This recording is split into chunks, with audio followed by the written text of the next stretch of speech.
All right, second speaker tonight is Patricia Conlin.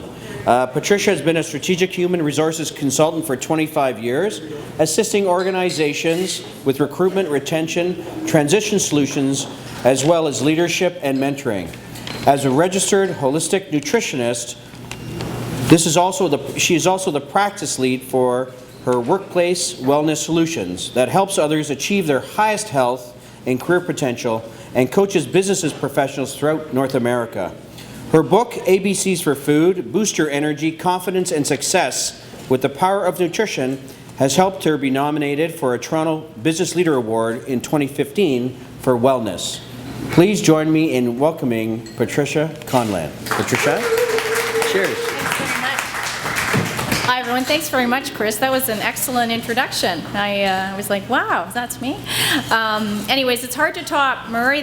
He's gone now, but what a great song and inspirational, fantastic story. You always wonder what happens to these successful musicians later on, and I mean, it's amazing what he's done. So really, really impressive. So tonight, I'm going to talk about what I think is an incredibly important topic, which is energy. How we can energize our lives for success. And just so important. I'm going to, 15 minutes or less, so I don't have a lot of time to cover this, but I'll try to give you a lot of quick tips in every area I can. And obviously I have a book at the end for fun. I have given a book to Chris for a draw, but I'm also going to do a skill testing question. If anyone here in the audience gets it correct, you can win a copy of my book, which is meaty, pardon the pun. There's lots to it. It's got recipes and tons of tips.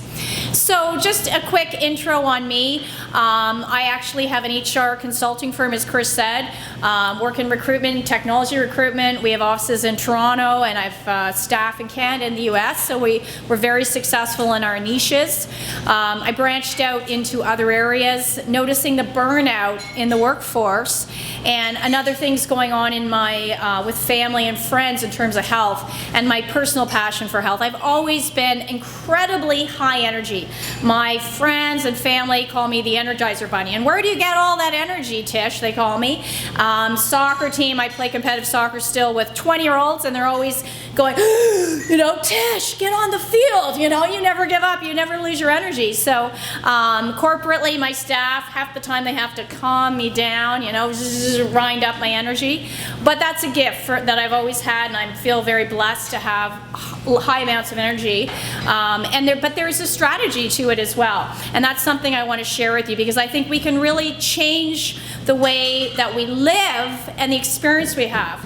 We can be much happier, healthier, and much more connected with each other when we focus on energy instead of time. So I'm a business professional. I have a company. I'm also a registered holistic nutritionist. I went back to school and then passionate for the topic, wrote the book. I'm also the first woman in Canada to get my black belt in the martial arts shoot wrestling, which is a combination of judo and jiu-jitsu, and I apply all of my martial arts techniques to my life and my passion for honesty and connectivity. And I am also a registered or certified emotional intelligence trainer. So I'm going to bring those quadrants, sort of that physical side, the mental and emotional energy together for us tonight. So energy, what is it? Energy is actually defined as capacity to work. So without it, we really can't be as productive as we want to be. We can't lead those meaningful lives that we want. We're so focused, I think, on time. I mean, time management tools are coming out our yin-yang. We got like hundreds of them. Time here, there. I'm losing time, I'm wasting time. What am I going to do with my time? I don't have time. We're stressed out about time, but we should really be focused on energy. Time is a fixed resource. When we lose it, we squander it, it's gone. But energy is renewable. So that's the key message for tonight, I think, for all of us, is to work on recharging your energy. So let's focus on some tips in the 4 areas. I want to start with physical energy. So the food that we put in our bodies, it's so key to our energy. I mean, it's the single most important factor, I think, in influencing our energy. If we consider professional athletes and how much time they spend on nutrition and food. Well, why don't we equate ourselves at that level? Whether we're in a corporate position or we're stay-at-home moms, it doesn't matter. Our roles in life, take them seriously. They're important, and put the right food in your body. So there's a lot of misinformation about food, and I could spend hours just talking about food and answering questions. Everyone's like, what about soy? What about this? What about that? I've got tons of information, but the quick things that you need to focus on are a variety of foods, high antioxidant foods. People just don't eat enough vegetables. Go through the range, the color of the rainbow, shop around the perimeter of the grocery store. If anyone's read any of the books by Michael Pollan, fantastic food writer, very gifted. I think focus on antioxidant-rich food and omega-3 fatty acids. In fact, people don't get enough of that type of rich fat. Our brains are actually 60% or more fat. We need fat for our brains and for our lives. There's good fats and bad fats, there's trans fats, so it gets complicated, but make sure you get the good fat in you. Get the good fat, get a little bit of protein with each meal. If you don't have enough protein, your blood sugar can go off, and that can affect your energy and balance. Sometimes we actually eat too much protein now with the paleo diets, not enough of those high whole grains with the vitamin Bs that are really good calming influence. So you want to have a good blend of foods. You want to have antioxidant rich foods. You want to have a good diet and switch it up too. Try new stuff. The other thing that really is a factor out in the world is a lot of people just don't drink enough. 2/3 of the population is chronically dehydrated, which is unbelievable. And just, I don't know if anyone can take a guess at this. Guess what percent dehydration dramatically affects your energy levels? Anyone take a guess? How about for you? What do you think? First, yes, you're right. It's only 2%, and you don't even know. So 2% dehydration, and your performance everywhere plummets. And a lot of people don't realize they're chronically dehydrated. So just simply getting up and walking over to the water cooler can dramatically affect your energy levels. I'm a hydration fanatic. In fact, I don't have my water here, so I'll take a sip to set a good example. So drink more water, that's a big tip. In fact, if you put a little lemon in your water, you're actually also getting a gentle liver cleanse. So I'm not going to go into the whole detoxification, how we have all these chemicals in our environment, but you always want to detoxify your liver. Your liver is like the kitchen of our whole metabolism, our whole system.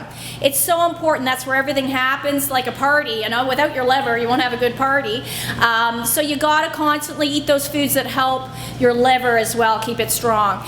Like all of those bitter green leafy vegetables that you might not, like dandelions. Oh my God. Dandelion tea, if anyone's tried, is fantastic.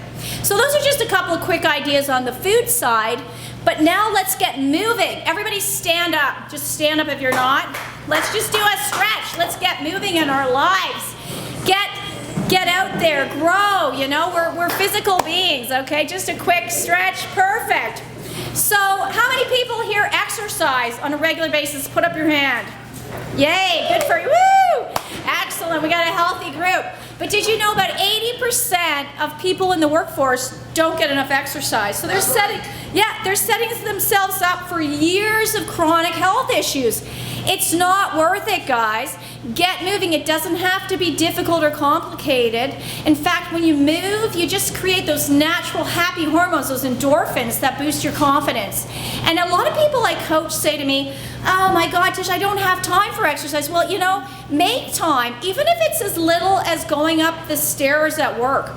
Or if anyone's tried a walking meeting, it's unbelievable. Once you start doing something a little different, it clicks. Or have a stretch in the middle of meetings. They say now, I don't know if anyone's heard the term, desk sitting is the new smoking. They say it's as bad for your health as smoking because our bodies are not designed for inactivity. We're physical beings, we're created for movement.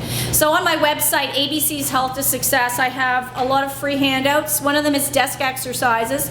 You can also Google a ton of them. But if you just get in your office, close the door, if you work from home, do a desk exercises for 1 minute, you're doing a huge service to your body and your life and your energy. Because when you move, you notice you energize yourself. So those are some physical ways to energize yourself. Now, energy comes from those 4 quadrants in our life: physical, mental, emotional, and spiritual. So we want to fill the bucket up in each of those areas every day if you can. And if not every day, work like in a week or a month. Everything doesn't have to be perfectly balanced. You know, a little bit there, there, and there. Just that's not reality. But try a little bit in each area. So mentally, oh my God, you look at the stats out there on anxiety. 18% of the population medicated for anxiety disorders. 18%. Could be a lot more.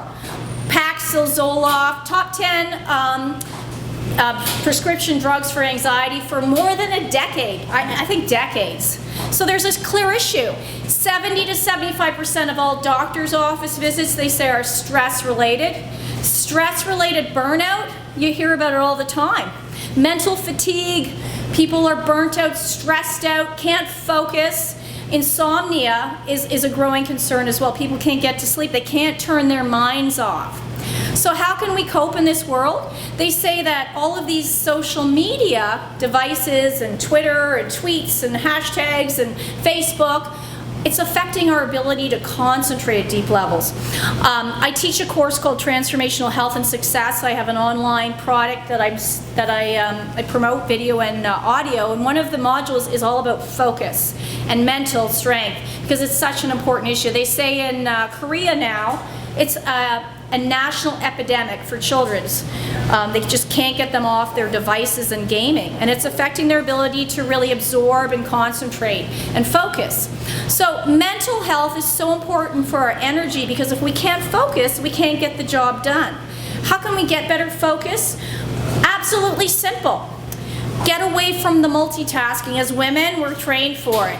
But is it really making us happy and joyful? You get kind of irritable and grumpy when you're doing too much multitasking.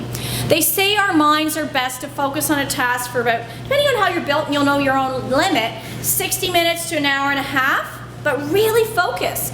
For example, you're talking to a potential customer, dive into them, really focus. People can tell when you're listening. Practice those great listening skills, great questioning, probing skills. Questioning, and you're going to build a better relationship. You're more focused on them. You're not doing your emails or thinking of something else. You're not distracted.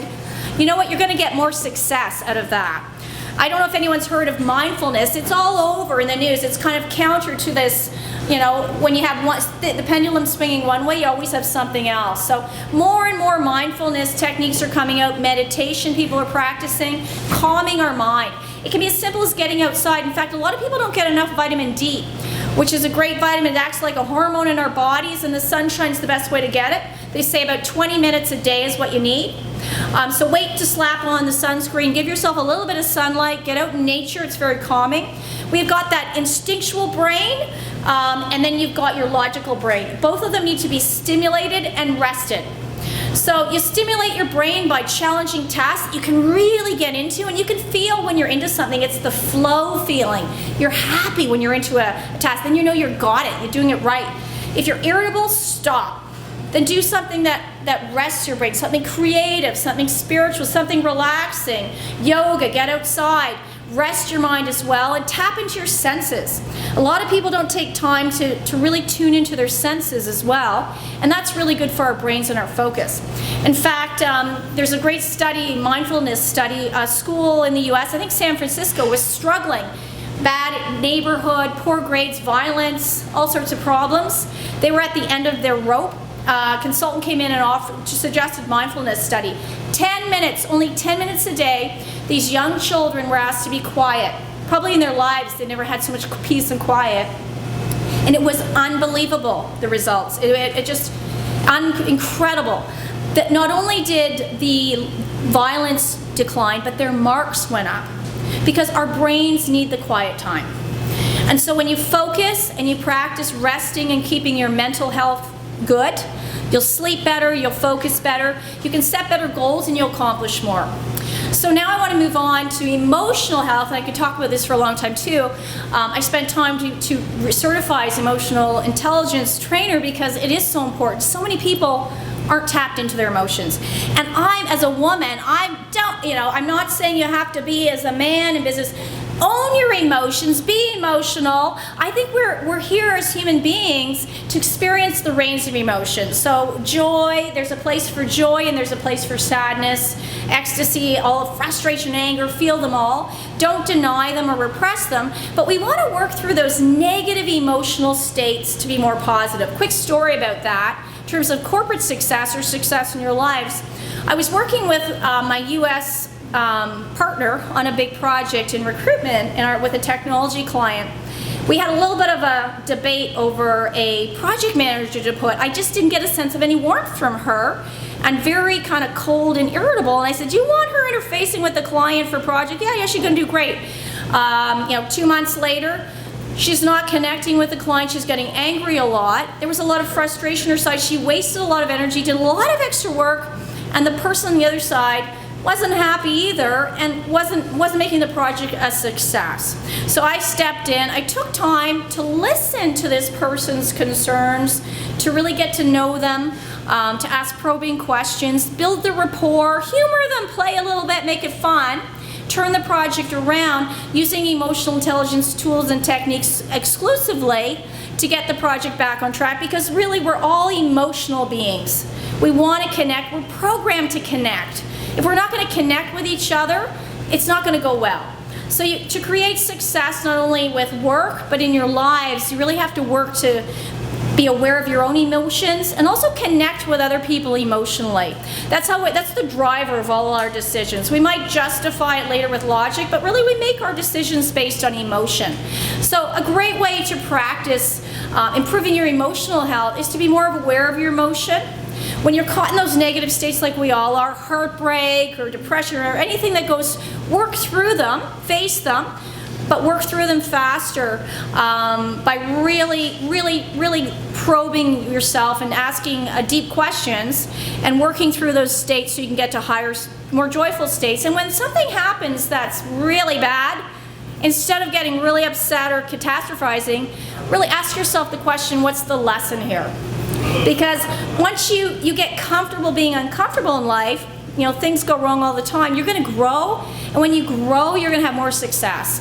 So I've had the most embarrassing and humiliating and disastrous failures, and I'm proud of it. I love it because that's made me far more successful, and I can stand up and laugh and tell funny stories. So, and I think that's really the mindset we need to grow, is to just try new things. Like Murray was saying, open that door, and it might not be the door to the great thing you're looking for, but then open the next door and the next door, and keep going. So keep taking those risks in your life and in your career to get to where you want to go. And finally, spiritual or life purpose. Tap into really what gives you meaning in life. Even if you're in a job and you think, I've got to do this job to pay the bills, spend 5 minutes more a day. Maybe you want to be more on the business development side, talk to your manager, or maybe you want to do this, do it on the side, or there's always that great book, I'm not sure of the 4-Hour Work Week, where you've always wanted to buy a Lamborghini and you're lamenting, I don't have the money. Well, rent one. Make the experience happen. You can't afford to go to Italy this year, well, go to the Italian festival or Italian restaurant. So when you have a passion, work it into your life, and that'll recharge your energy spiritually.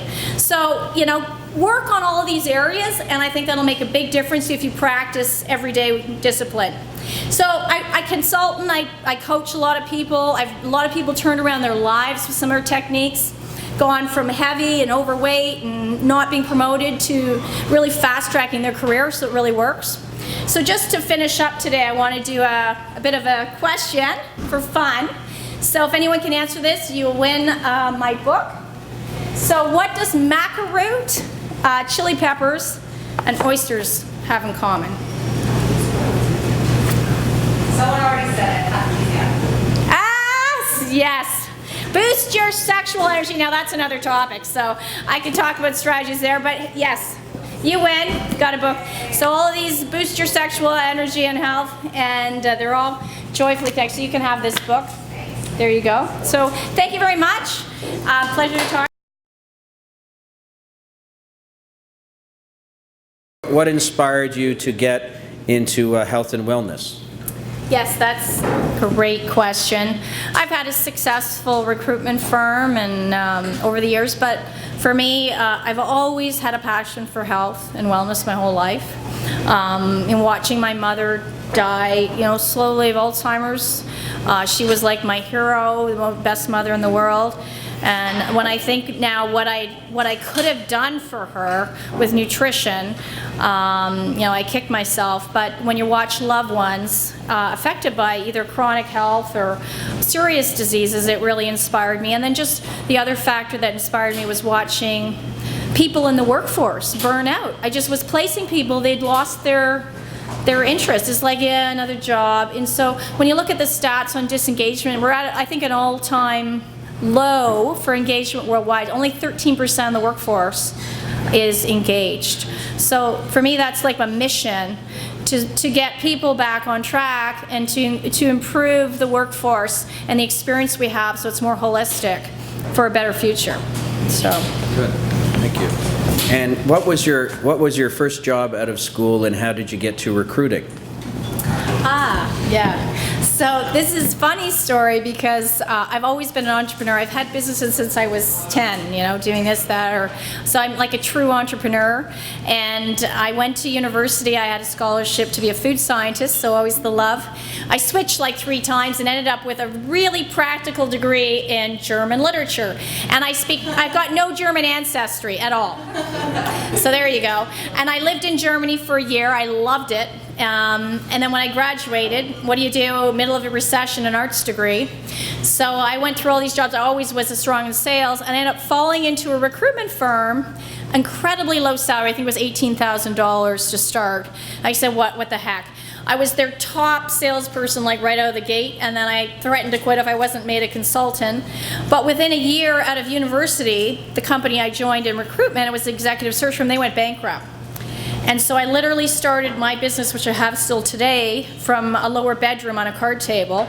And my mother used to pick up our regular phone for me. And then we'd cover the phone up, and I'd like, shh, and she'd say, Global Consulting Group. And then she'd cover it up, and I'd run down the stairs or tiptoe, and then I'd pick it up, and I'd go, Patricia Conlin here.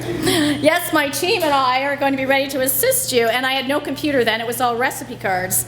So then I'd like, what's your business need? And so my first year out, I made like a fantastic year and never looked back. So that's great. Great that's story. My story. Wow, great story.